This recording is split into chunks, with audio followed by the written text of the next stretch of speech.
Hello everyone, I am Sej Kashyap. Today I am going to explain you chapter of recreation and relaxation which is connected to your EVS book. It is chapter number 8 or it is from second semester, first chapter it is. Okay, so shall I start? Okay, listen. Recreation and relaxation. So before explaining you the chapter, let me explain you what is the meaning of the chapter. Recreation. What is recreation? Recreation it is ki enjoyable activities in free time. Which activities which we are doing in our free time? Yes, that is known as recreation. Okay, and relaxation, when we are completely feeling relaxed. Okay, so let's learn more about this chapter now. Recreation and relaxation. Yes, if anybody asks you one question, ki can you keep all time working?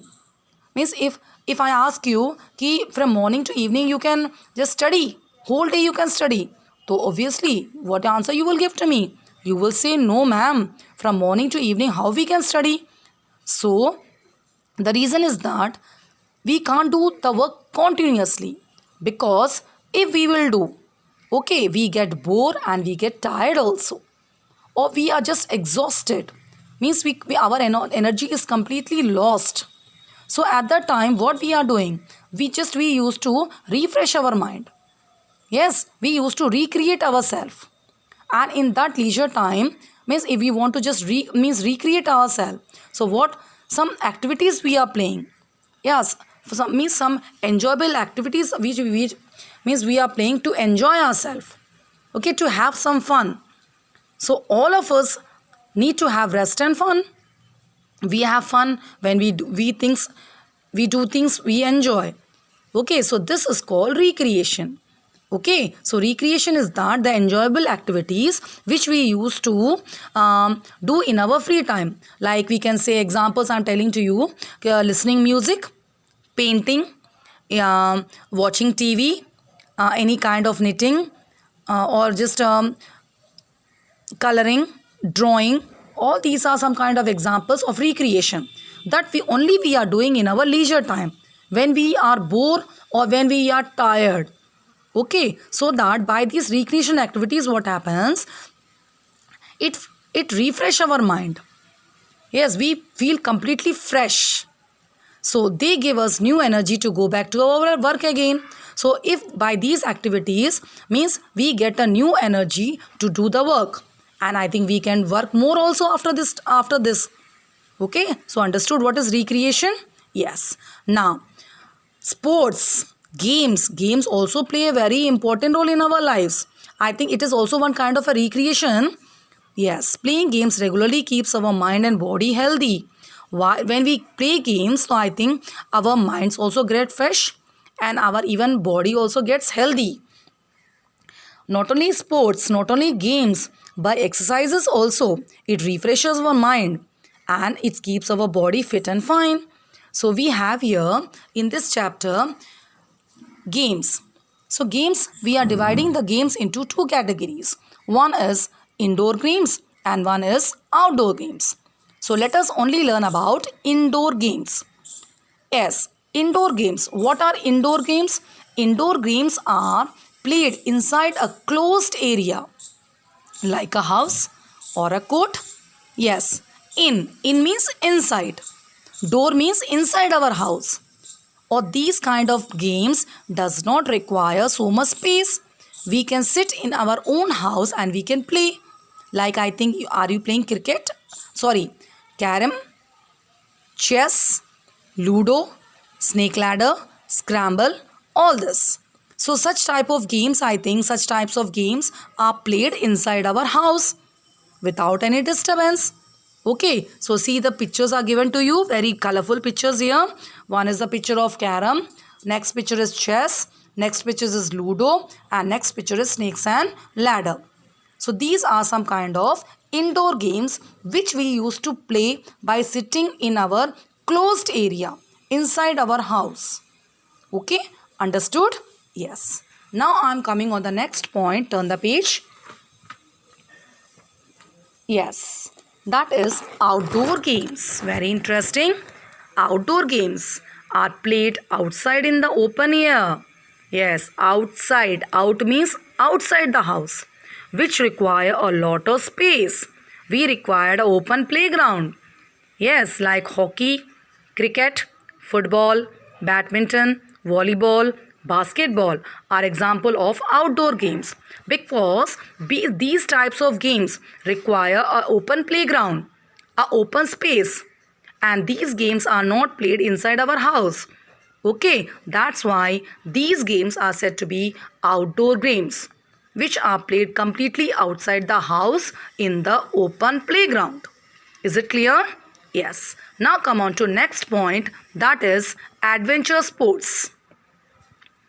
Adventure sports. Yes. It is very interesting to listen. What are adventure sports? Anything new. Anything new. But one thing, listen students, these games, these sports, these adventure sports are those sports which require proper training. Yes, which require proper training, and they are very popular also. Yeah, these adventure sports which require proper training, we have to learn them. We have to take proper training from anyone. Then only we can play. Skiing, water rafting, and mountaineering are some examples of adventure sports. If you don't know about these sports, you can come downside and see the pictures. This is the picture of mountaineering, means climbing the mountains. Skiing, playing in ice or something, means skiing is doing. Next is water rafting. Okay, so adventure sports are those sports which require proper training. Without training, I think it is impossible to participate in adventure sports. Is it clear? Yes. Now come downside. That is playing fair. Yes, playing fair. What is playing fair? Means play proper. Yes, play proper. I think we should play with everyone, but it alone can't be possible. Yeah, some students are playing alone also, but playing alone is not quite enough. We should play with everyone. We should never have a negative thinking. Never regarding anyone. We should never adopt any foul means in the game. Foul means a negative thinking should not be there. Foul means can ruin the spirit of the game. Means foul. If we are playing any kind of a game or we are having a negative thinking, a negative spirit, only a winning spirit should be there. Yes, or we should be just confident about the game. Because if we have a negative thinking in our means in our mind, so obviously we will lose the game. It can ruin. Ruin means we can fail in our game. So every game has a referee or an umpire. Yes, what is called referee? Referee is a person who instructs you while you play a game. We have to follow him, or he is only responsible for making you play the game in a very fair way. Or as we are playing the games, we have to listen the referee, or referee is also known as umpire. Okay, so referee is must in the game, or as he instructs, we have to follow him. Okay, so here certain instructions are given here by the referee here. Let's see what are these instructions. Do not involve in any foul play. Yes, do not involve in any foul play. Means any kind of means any foolish person or any negative thinking should not be there while we used to play in the game. Always have a winning spirit. Means only confidence is necessary while we play any kind of a game. A winning confidence. Respect the decision given by the referee. Means whatever referee is giving you, whatever referee is instructing you, we have to follow him. Be friendly with your opponents, who are known as opponents. A person who plays against somebody. That means you are in one team. The other one means we have to be friendly. We should not be enemy. Okay, we should not show our enmity towards them. We should be friendly nature with them. Yeah, the person who is playing against us. Next one, if opponents are winning, yes, we have lose the match if opponents are winning. So what we have to do? We have to just congratulate them for their winning. Okay, so these are some of the important points instructed by our referee in cricket or in any other game. Okay, so it's just points are clear to you. I hope you have understood this. Next, in part 2, I will continue it.